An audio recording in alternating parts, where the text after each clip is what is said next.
Hello दोस्तों, कैसे हो आप सब लोग। आज इस वीडियो में हम SSC exam like SSC JE CGL CHSL MTS stenographer के थ्रू जो कैंडिडेट सेलेक्ट होते हैं उनका मेडिकल कैसे होता है देखेंगे। इससे आपको कंप्लीट आइडिया मिल जाएगा कि मेडिकल में टोटल कितने टेस्ट होते हैं, सभी प्रोसेस क्या रहते हैं। अगर आपको चश्मा लगा हुआ है या आँखों में कोई प्रॉब्लम है तो क्या चश्मे वाले को बाहर कर देते हैं, ब्लड टेस्ट कौन कौन से होते हैं।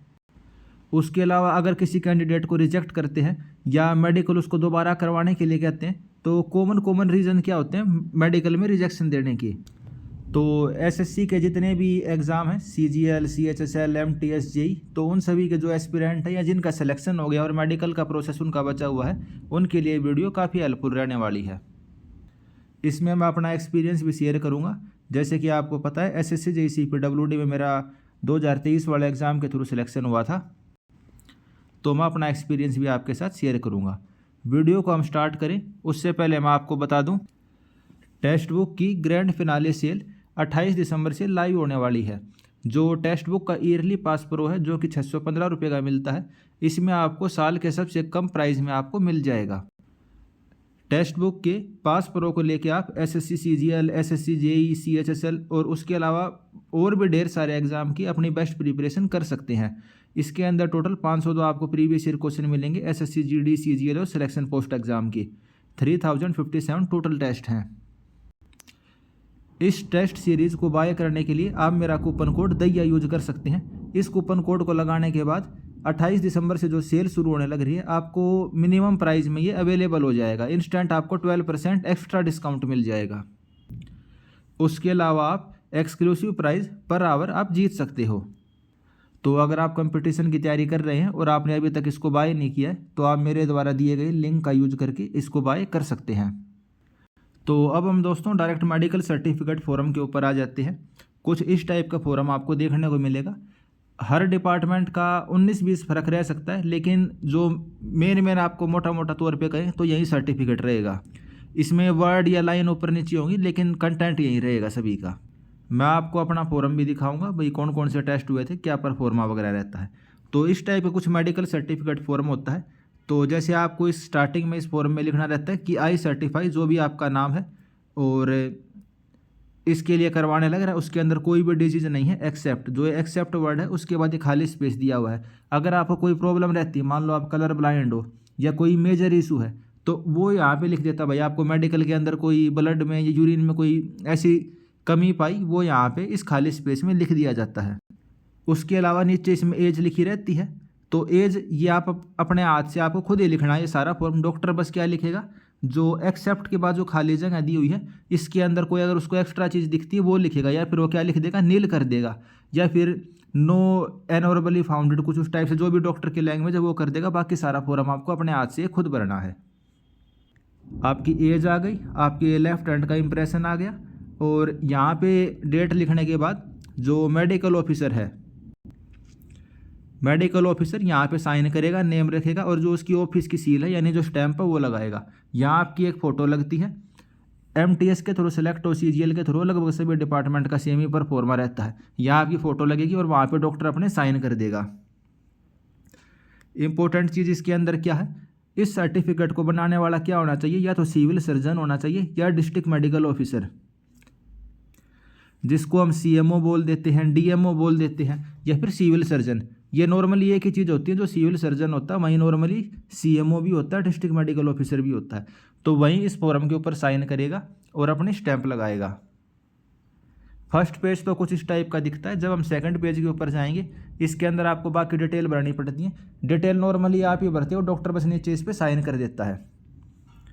भाई क्या आपको कभी स्मॉल पॉक्स थी, क्या आप लास्ट वैक्सीनेटेड कब थे, भाई आप लास्ट आपने वैक्सीन कब लगवाई थी, तो एग्जैक्ट डेट आपको याद नहीं होगी तो आप उसका ईयर लिख सकते हो। कोई आपसे प्रूफ नहीं मांगा जाएगा कि जी आपने लास्ट वैक्सीन कब मंगवाई थी, अप्रोक्सीमेट जो भी आपको ध्यान है वो आप लिख सकते हो।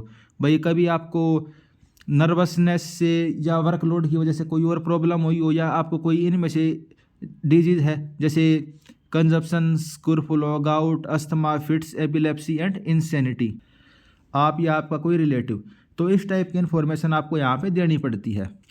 कोई इस इन्फॉर्मेशन को वेरीफाई नहीं करता। इसमें नीचे लिखा भी रहेगा कि भाई डॉक्टर इसमें साइन करता है और वो क्या मानेगा, आपने जो इस फॉर्म के अंदर या जो आपने इन्फॉर्मेशन बताई है वो करेक्ट है। क्योंकि मान लो आपकी फैमिली में 50 लोग हैं, तो अब 50 आदमियों का थोड़ी ना कोई वेरिफिकेशन करेगा, तो जो आप इसमें इन्फॉर्मेशन लिखोगे वही इसमें मानी जाएगी। उसके बाद 7 नंबर पॉइंट, भाई आपका पहले कभी मेडिकल हुआ है तो यस या नो जो भी अप्लीकेबल है वो आप लिख सकते हो। फिर उसके बाद अपनी फैमिली की डिटेल जो क्लोज रिलेटिव हैं, फादर मदर और भाई बहन जो हो गए, उनकी देनी पड़ती है। कोई इसको वेरीफाई नहीं करता है, लेकिन आपको ये डिटेल देनी होती है। इसी के नीचे ये डिक्लेरेशन है और ये आगे पीछे प्रिंट करवाना होता है। पहला पेज तो आपका ये हो गया, ठीक है, ये वाला पेज। फिर सेकंड पेज ये, इस सेकंड पेज के पीछे ये वाला, यानी बैक टू बैक आपको प्रिंट करवा के ये डिक्लेरेशन होती है। यहाँ पर अपने साइन करेंगे, डेट करेंगे, और यहाँ पे फिर जो मेडिकल ऑफिसर अपने साइन कर देगा और स्टैंप लगा देगा। ये इन्होंने लिखा भी हुआ, please take back to back print. इस पेज को आगे पीछे प्रिंट लेना है आपको, ये नहीं कि 2 अलग अलग शीट में प्रिंट ले लो। और इसमें लिखा हुआ भाई जो इसकी एक्यूरेसी है उसके लिए कैंडिडेट स्वयं जिम्मेवार है, डॉक्टर की उसकी कोई रिस्पॉन्सिबिलिटी नहीं है, ताकि ईजीली डॉक्टर साइन कर दे। तो ये चीज़ उन्होंने इसलिए भी लिखी हुई है, और ये चीज़ हम वेरीफाई नहीं कर सकते, तो इस वजह से ये स्टेटमेंट लिखी हुई है। अब वो तो हो गया आपका मेडिकल का परफॉर्मा। उस मेडिकल के परफॉर्मा को आप वहाँ डॉक्टर के पास लेके जाओगे और उसको कहोगे जी मेरे को तो मेडिकल बनवाना है। उस मेडिकल के परफॉर्मा को आप डॉक्टर के पास लेके जाओगे जो आपका डिस्ट्रिक्ट हॉस्पिटल है, और कहोगे हमें मेडिकल बनवाना, लेकिन वो पहले कुछ टेस्ट करेगा। अब वो आपकी किस्मत के ऊपर है, जान पहचान के ऊपर है, या उस हॉस्पिटल के रूल के ऊपर है। दिल्ली में अलग रूल हो सकता है, इलाहाबाद में अलग रूल हो सकता है, जयपुर में अलग रूल हो सकता है। तो आप मेरी बात को समझना, हर हॉस्पिटल का, जो हर सिविल हॉस्पिटल है उसका अलग अलग रूल हो सकता है। कई हॉस्पिटल तो क्या करेंगे, जो आपने ये लेटर दिखाया कि जी आप दिखाओगे लेटर को कि सर ऐसे हमारा एसएससी में सिलेक्शन हुआ है और हमें मेडिकल करवाना है, और अपने डिपार्टमेंट की तरफ से जो मैंने आपको अभी लेटर दिखाया था वो आप लेटर दिखा दोगे, उसमें आपका नाम लिखा होगा और आपको ये डिपार्टमेंट अलॉट हुआ, आपको मेडिकल करने के लिए कहा जा रहा है। तो हर हॉस्पिटल का अपना परफॉर्मा होता है, अपने टेस्ट होते हैं। लेकिन इन जनरल मैं बात करूँ तो जैसे मैं अपना दिखा देता हूँ, ये मेरा है। तो वहाँ हमारे क्या क्या टेस्ट हुए थे, एक्सरे का हुआ था, लैब का, ऑर्थो का, आई का, ईएनटी का, साइकेट्रिस्ट का, सर्जन का और फिजिशियन का। जो गायनो वाला है, जो लड़कियां होती हैं उनका गायनो भी करेगा। अब जो गर्ल कैंडिडेट हैं उनका जो मेडिकल फॉर्म होगा, एक चीज़ मैं बताना भूल गया, जो गर्ल कैंडिडेट हैं, गर्ल कैंडिडेट का जो मेडिकल फॉर्म होगा, जो सर्टिफिकेट जो मैंने आपको शुरू में दिखा था, उसके ऊपर गायनो भी साइन करेगा। गायनो की स्टैंप भी होनी चाहिए, यानी जो गायनोकोलॉजिस्ट यानी लड़कियों का डॉक्टर होता है, लेडीज डॉक्टर होती है, वो वहाँ पे साइन करेगी। लेडीज डॉक्टर मतलब जो भी गायनोकोलॉजिस्ट होगा, वो आदमी भी हो सकता है और लेडीज भी हो सकती है वो। तो इस तरीके से जो मैंने आपको बताया आपके टेस्ट होंगे। जो परफॉर्मा वगैरह है हर हॉस्पिटल का अलग अलग हो सकता है। अब इस टेस्ट में कई बच्चे कहेंगे क्या इसमें सर रिजेक्ट भी कर देते हैं, तो नॉर्मली बताऊं तो एक फॉर्मेलिटी टाइप से ही होते हैं। आप इसको फॉर्मेलिटी भी कह सकते हो और एक्चुअल भी कह सकते हो, लेकिन इतने स्ट्रिक्ट नहीं होते। जैसे मैं अपना दिखाऊं, ये यूरिन वाला, ब्लड का कह लो, ये एक्सरे वगैरह हो गया, तो सारे टेस्ट हुए थे। हम ये नहीं कह सकते हमारा कोई टेस्ट नहीं हुआ था और डॉक्टर ने बेमतलब में लिख दिया। लेकिन अगर इसमें कोई छोटी मोटी गड़बड़ पा जाती है तो इतना मेजर इशू नहीं रहता। अगर कोई इसमें बड़ी चीज़ की दिक्कत होती है, तो क्या करते हैं, जो मैंने आपको स्टार्टिंग में आपका सर्टिफिकेट बताया और उसके अंदर खाली जगह थी, वहाँ डॉक्टर आपका लिख देगा एक्सेप्ट के अंदर कि भाई इसके अंदर तो आइज़ में कलर ब्लाइंडनेस की प्रॉब्लम है, या हड्डी वगैरह में जैसे एक्सरे करा उसमें कोई प्रॉब्लम आ जाती है, तो वो लिख देगा डॉक्टर। हर हॉस्पिटल का अपना वो हो सकता है। जैसे फिजिशियन ने हमारा बीपी चेक करके इसने अपने हिसाब से लिख दिया, सर्जन ने अपने हिसाब से भाई अर्निया नहीं है, हाइड्रोसिल नहीं है, साइकेट्रिस्ट ने भाई ठीक पाया, ईएनटी ने एनएडी यानी कि सब कुछ ठीक है, नो एबनॉर्मेलिटी डिटेक्टेड, कोई वो प्रॉब्लम नहीं आई इसके अंदर। आँखों के अंदर दिक्कत होती है, आँखों के अंदर मैं बता देता हूँ। देखो कलर ब्लाइंडनेस जो होती है वहाँ पे आपकी चेक करेंगे। अगर आपके अंदर कोई दिक्कत है कलर ब्लाइंडनेस की, CPWD में अलाउड है। तो जिस डॉक्टर ने मेरे चेक किया, जैसे इसके अंदर आई का क्या है, doctor Nupur Tuteja, in doctor ने मेरा टेस्ट किया और यहाँ पे कॉलम में लिख दिया भाई 6/6 इनकी आँखें हैं विद स्पेक, ये स्पेक लिखा हुआ भाई चश्मे के साथ 6/6 आँखें हैं। और जो कलर ब्लाइंडनेस है वो इसने नॉर्मल लिख दी, सीडलेस भी जो भी इनकी लैंग्वेज होती है डॉक्टर की।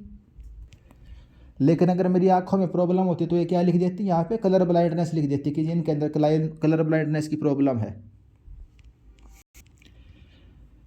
उसके बाद इस सर्टिफिकेट को लेके आप जो बड़े डॉक्टर होते हैं उनके पास जाते हैं, CMO के पास। जब आप CMO के पास जाते हो तो वो क्या करेंगे, जो आपके जितने भी टेस्ट हुए हैं उस टेस्ट के आधार पर जो मैंने आपको बताया खाली जगह थी उसके अंदर क्या लिख देगा, नील लिख देगा, नील लिख देगा, NAD लिख देगा, भाई कोई भी इनके अंदर प्रॉब्लम नहीं पाएगा। लेकिन अगर कोई प्रॉब्लम होती है तो यहाँ जो खाली जगह में NAD लिखा हुआ है वहाँ पे वो अपनी ऑब्जर्वेशन लिख देते हैं। तो चश्मे की मैंने बता दी, चश्मे की कोई दिक्कत नहीं है, BRO जैसे डिपार्टमेंट को छोड़ के सभी में आपको चश्मे की दिक्कत नहीं आएगी। उसके अलावा जो लड़कियां हैं उनके लिए बता देता हूँ, जैसे इसके अंदर भाई स्टैंप लग गई फ़ोटो के ऊपर, डॉक्टर ने साइन कर दिए, यहाँ ऐसे कर दिए। लेकिन जो लड़कियां हैं, लड़कियों के लिए क्या कहते हैं, जो गायनेकोलॉजिस्ट होते हैं, यानी लड़कियों का डॉक्टर होता है, उसके भी साइन आप करवा सकते हो। क्योंकि जो अब मैं CPWD की बता देता हूँ आपको, काफ़ी गर्ल्स को ये प्रॉब्लम करी थी कि ये जो आपका मेडिकल का फॉर्म है, यानी जो ये सर्टिफिकेट है, इसके ऊपर लेडीज़ डॉक्टर के साइन और स्टैंप नहीं है। तो छोटी सी चीज़ है, वो आप टेस्ट तो करवाओगे ही, जो मैंने आपको फॉर्मेट बताया जिस भी डॉक्टर से आप करवाने लग रहे हो, भाई सिविल हॉस्पिटल में जाके आपको करवाने हैं। तो इस वाले सर्टिफिकेट के ऊपर आप लेडीज़ डॉक्टर की भी साइन करवा सकती हैं। जो गर्ल कैंडिडेट है उनके लिए मैं बताने लग रहा हूँ। तो मेडिकल की मैंने बता दी भाई कैसे होता है। उसमें एक चीज़ और बता देता हूँ, कई बच्चों का मेडिकल कैसे हुआ था, वे अपने हॉस्पिटल में गए, उन्होंने कहा सर मेरे को मेडिकल बनवाना, जाते ही उसके डॉक्टर ने वहाँ साइन स्टैंप कर दिए, जो आपके स्क्रीन पर टेस्ट दिखने लग रहा है उन्होंने कुछ भी नहीं करवाया। तो वो आपके लक के ऊपर हो सकता है भाई, आपका जो डिस्ट्रिक्ट का हॉस्पिटल है वहाँ पे कोई टेस्ट हो रहा है या नहीं हो रहा। मान लो आपके डिस्ट्रिक्ट हॉस्पिटल में इस टाइप के पर्सन, उन्होंने टेस्ट करने की ज़रूरत नहीं समझी, भाई आपके जान पहचान के हैं XYZ कुछ भी चीज़ है, तो जाते ही आपका सर्टिफिकेट बन जाएगा। बस आपको जो ये सर्टिफिकेट है इसके ऊपर साइन चाहिए, इसके अलावा आपको कुछ नहीं चाहिए, ठीक है। ये वाले टेस्ट करवाने की कोई ज़रूरत नहीं। CPWD आपका जो भी डिपार्टमेंट है, जो मैंने शुरू में 3 पेज दिखाए थे, केवल उस डिपार्टमेंट के पास वे 3 पेज जाएंगे।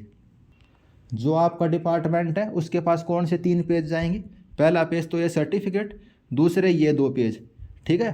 तो आपके डिपार्टमेंट के पास तो ये पेज जाएंगे, आपने टेस्ट करवाया है नहीं करवाया है, आपका अगर ब्लाइंडनेस हो, आपके हाथ पैर टूटे हुए हैं, XYZ जो भी चीज़ है, तो कोई चिंता करने वाली आपको ज़रूरत नहीं है।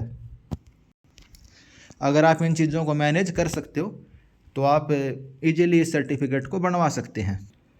अच्छा, अब एक चीज़ और बता देता हूँ। अब मैंने थंबनेल में कहा कि सर बच्चों को रिजेक्ट भी कर देते हैं क्या, तो रिजेक्ट तो नहीं करते किसी को, लेकिन री मेडिकल के लिए कह सकते हैं कि जी आप अपना मेडिकल का फॉर्म दोबारा से भेजिए। तो जैसे मैं आपको ये नोटिफिकेशन के अंदर दिखाऊं, तो इन सारे बच्चों को इन्होंने क्या कहा कि जी आपके जो मेडिकल का सर्टिफिकेट था उसके अंदर डिस्क्रिपेंसी पाई, यानी हल्की फुल्की कोई गड़बड़ पाई या इनको कोई प्रॉब्लम लगी, तो आप अपना मेडिकल का फॉर्म दोबारा भेजिए। अब इनको गड़बड़ क्या लगी तो वो भी मैं दिखा देता हूँ आपको। बाकी जो डॉक्यूमेंट दिखाने लग रहा हूँ ये देखिए, थ्रू वेबसाइट, तो ओपन डॉक्यूमेंट है, कोई से प्राइवेसी वगैरह वो नहीं है, वही सिगरेट डॉक्यूमेंट हो। नीचे इन्होंने लिखा हुआ है, क्या क्या चीज़ें लिखी हुई है, medical authority name note indicated, यानी कोई बड़ी इशू नहीं थी कि जी हाथ पैरों में गड़बड़ थी, आइज़ में गड़बड़ थी, तो उस वजह से रिजेक्ट या दोबारा करने के लिए कहा हो। भाई आपका स्टैंप नहीं लगा हुआ था, डॉक्टर का नाम नहीं लिखा हुआ था, डॉक्टर का एड्रेस नहीं लिखा हुआ था, तो इस टाइप की चीज़ों के लिए उनको दोबारा से मेडिकल करवाने के लिए कहा। जैसे किसी ने कृत्य करके साइन कर, जैसे भाई बड़ा डॉक्टर नहीं था तो छोटे डॉक्टर ने फोर करके साइन कर देते हैं। जैसे मान लो रवि को साइन करने थे, उसकी जगह श्याम था, तो श्याम क्या करेगा, फोर रवि करके वो साइन कर देता, तो वो बड़ा काम नहीं होना चाहिए। मेडिकल अथॉरिटी की स्टैंप नहीं थी, कैंडिडेट के डिक्लेरेशन को अनसाइन करा हुआ था, या कोई खाली जगह छोड़ी हुई थी, जो फोटो थी उसके ऊपर साइन नहीं थे मेडिकल अथॉरिटी के, तो इन छोटी छोटी वजह से क्या कहते हैं भाई आप सर्टिफिकेट को दोबारा भेजो, रिजेक्ट नहीं करेंगे आपको। अब आप कहोगे कि जो PWD वाले कैंडिडेट हैं उनका मेडिकल कैसे होता है, तो नोटिफिकेशन के अंदर आप देखिए, आपका जो डिसेबिलिटी का सर्टिफिकेट दिया होता है उसके फॉर्मेट वगैरह है, तो आपको वही फॉर्मेट दिखाने होते हैं, उसी फॉर्मेट के अंदर जो आपका मेडिकल होता है तो वहीं आपका मेडिकल माना जाएगा। जो PWD कैंडिडेट हैं